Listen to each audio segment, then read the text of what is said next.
Amigos de Videos Bolivia, les presentamos la siguiente noticia. El periodista Andrés Gómez revela cómo descubrieron los hechos de corrupción en el Ministerio de Medio Ambiente y Aguas. Uno de los periodistas que reveló este hecho terrible de corrupción y coimas millonarias en este ministerio del gobierno de Luis Arce Catacora. Escuchemos y luego continuamos. El periodista Andrés Gómez, el Chino Gómez, a través de Rima y Pampa, la página. Andrés, buenos días, ¿cómo estás?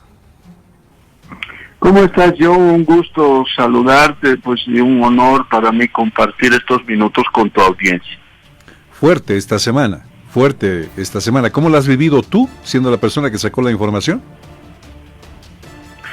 He estado siguiendo de cerca el caso. Obviamente antes de publicar calculé todas las consecuencias y la forma como estaba estructurada la nota y el tipo de redacción.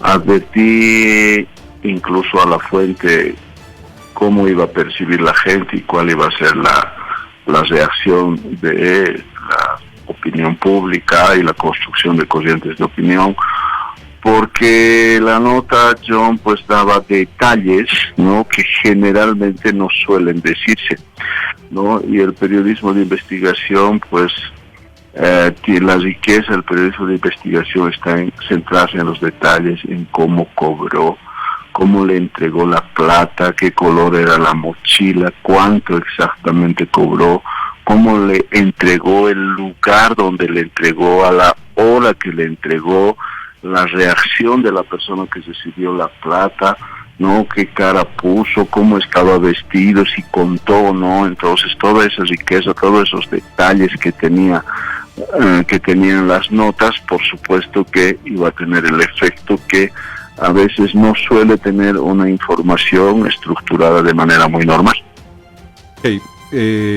A ver, nos hemos enterado de que aparentemente este ministro tenía palos blancos, según las declaraciones, y de que alguien compró 5 casas en un día, o 6 casas en 3 meses. ¿Qué cosas de estas nuevas que han salido te sorprenden en el marco de la investigación de la Fiscalía? Hasta ahora todo lo que conocía, todos los movimientos económicos que me habían alertado, la cantidad de dinero, que bueno, puede variar algo más o menos, las propiedades que había comprado, incluso las extensiones de las propiedades, tengo yo como folios reales, de 4 lotes en este caso, un lote de 400 metros, otro de casi 500 metros cuadrados, otro igual de 450 y algo metros cuadrados, y una de 1000 metros cuadrados en Cobija, ¿no? Y cuando me enteré cuánto de ingreso tenía una de las personas que en este caso es considerada como palo blanco, obviamente las cifras no cuadraban, porque si tiene una persona un sueldo de 4.000 bolivianos, en 12 meses, pues lo máximo que va a tener son 48.000 bolivianos. Entonces es inconcebible que pueda manejar más de 1 millón de bolivianos en la adquisición de bienes. Además, John, pues nadie no tiene la capacidad económica, no digo nadie, alguien que lo ha ganado honestamente y tiene el dinero suficiente como para adquirir, pues puede comprar, ¿no?, bienes inmuebles, pero una persona que compra en el mismo día, pues obviamente es sorprendente. Hasta ahora, al menos los datos y las evidencias que he visto están cuadrando, porque hay chats, ¿no? Previamente yo he verificado el número de celular, que es el número de celular que correspondía a el exministro Santos. A ese número le escribí para solicitarle la entrevista, y con ese número hay chats en los que se ve, por ejemplo, cómo esta persona recrimina a la persona que recaudaba, porque según el exministro le faltaba fajos de billetes, ¿no? Fajos de billetes. y les reclamaba. También he visto chats de cómo ordena en esos, a través del texto en su WhatsApp, cómo ordena depositar urgente 200.000 bolivianos o 100.000 bolivianos. Vi las boletas de los recibos, las boletas de depósitos, las transferencias, ¿no? Y también en uno de los chats vi cómo le exigía a tal extremo que la persona que cobraba, que fue para esta persona muy estresante por lo que le he notado cuando he hablado durante, creo, en 9 ocasiones, hubo un momento en que como ya la presión era tan fuerte que la persona que recaudaba tuvo que prestarse dinero para entregarle, ¿no?, lo que requería al exministro Juan Santos. La cosa era, a ver, esto concluyó que si no se le daba lo que él quería, es decir, había problemas serios, porque prestarse plata para darle, qué grave eso, ¿ah?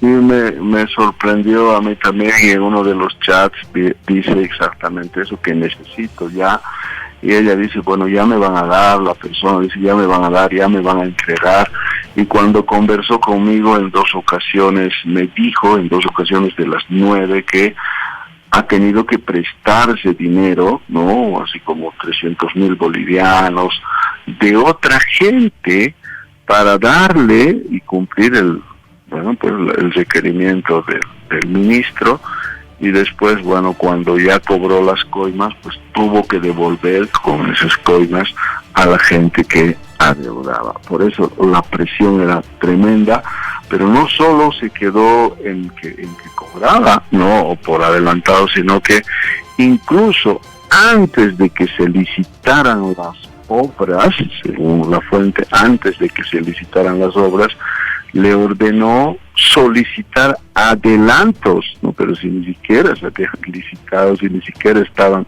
en proceso de licitación, entonces ya identificaba a la empresa a la que va a dirigir esa adjudicación. Entonces ya le pedían un adelanto cuando ni siquiera estaba el proyecto concluido. Terrible esto, Andrés, terrible. Tu fuente, que ya no es tan fuente resguardada, ¿no? Porque creo que ya dio algunas entrevistas donde incluso salió hasta su fotografía. ¿Pudiste conversar de eso con esta persona? ¿Había sido una mujer? Sí, porque me han llamado algunos colegas y me han pedido el teléfono, y claro, yo consulté si estaba de acuerdo en que el teléfono, y me dijo que sí, que estaba de acuerdo. Entonces ya fue una decisión de esta persona, de ella, para dejar de ser fuente reservada y pues contar lo que sabe, lo que vio, lo que vivió. Andrés, ella tuvo el coraje de denunciarlo, pero también estuvo metida en el meollo, ¿no? Y eso también es corrupción. ¿Qué opinas tú? Claro. Por las veces que conversé con ella está consciente de que sí está involucrada en el caso, ¿no? Y que asumió esa decisión porque, bueno, al menos por algún comentario que hice, es que ya era demasiado, ¿no? Ya subir a las coimas, por lo que entendí, y después que indagué, justo hoy día me reuní con un ingeniero civil que me contaba que es muy común cobrar las comisiones. Yo creo que seriamente debería haber una política estatal, una política pública que no solamente, digamos, contemple el periodo de gobierno presente, sino que debe haber una política para evitar el cobro de coimas en diferentes instancias. Este ingeniero me explicaba que hay diversas formas de cobrar coimas. Él me contactó, me reuní hace como una hora justamente para que me detalle de cómo cobran las coimas, Y me dice, eso sucede en los municipios, en las obras públicas, ¿no? Y claro, y yo le pregunto, a ver, si es que el cobro es de 2.3 millones de bolivianos, como en el caso de el alcantarillado de la obra en Viacha, ¿no?, que fue adjudicada por el Ministerio de Obras o del Ministerio de Medio Ambiente a una empresa llamada Apolo. ¿Cómo es que la empresa recupera ese monto? Porque es mucho dinero. Y me dice, pues reduces la calidad de la obra. Ese es el efecto, ¿no? Porque las empresas empiezan a perder dinero y lo que hacen es reducir la calidad de la obra. Entonces hay otro que supervisa la obra, o que vigila la calidad de la obra, que está compinchado también con estas personas que cobran las coimas y no observan la falta de materiales, no observan la calidad de la obra o tal o como debería ser entregada. Entonces el efecto es grave. Yo creo que la sociedad boliviana, además de indignarse de esta cuestión, de este tema, de este escándalo de corrupción, lo que deberíamos es exigir cómo se va a frenar este cobro de coimas que está institucionalizado. O sea que tranquilamente podría decir, ¿de qué se asombran? Si esto es de todos los días. Sí, claro, es exacto, ¿no? Lo que pasa es que es de todos los días tanto. Tú has debido escuchar de los diezmos, por ejemplo, ¿no? Ya lo dicen hasta en forma de broma, y por eso es que hay empresas que son beneficiadas anticipadamente, sin cumplir siquiera los requisitos, a cambio de pagar, ¿no?, del dinero público que reciben, ¿ya? Cuando reciben el 20% de adelanto, por ejemplo, de del costo de la obra total, es cuando pagan el 3 o el 4 o el 5%, incluso hasta el 10% de la obra. Cuando reciben el 20% tienen que pagar. Antes de recibir, ¿no? Tienen que pagar el 1%, como diciendo, ojo, con esto estoy garantizando que me adjudiquen a mí como empresa. Por eso, antes de que me adjudiquen, estoy dando el 1%. El restante se paga cuando recibe el 20%. Entonces, este tema nos tiene que alarmar, porque hay gente que se está haciendo millonaria con recursos públicos, con nuestro dinero, ¿ya? Y obviamente las consecuencias después son para la gente que, por decirte, si cobran un 10%, un 5% de una obra y cuesta millones, esa persona se deteriora rápidamente. Entonces dice, ¿cómo es que se está cayendo esto si recién hace 6 años han entregado? ¿Cómo es que esta carretera ya está mala si hace 5 años han entregado?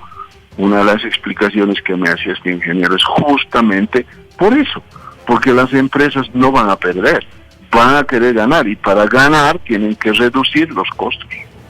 Qué bárbaro. Andrés, bueno, felicitamos y siempre honramos tu trabajo periodístico. El hombre que sacó a la luz todo esto, de lo que estamos viviendo ahora con un ministro que ya está aprendido. Te mando un abrazo, Andrés. Gracias por estos minutos en Fides. Esas eran las palabras del periodista Andrés Gómez, quien revelaba que estos hechos de corrupción son bastante comunes.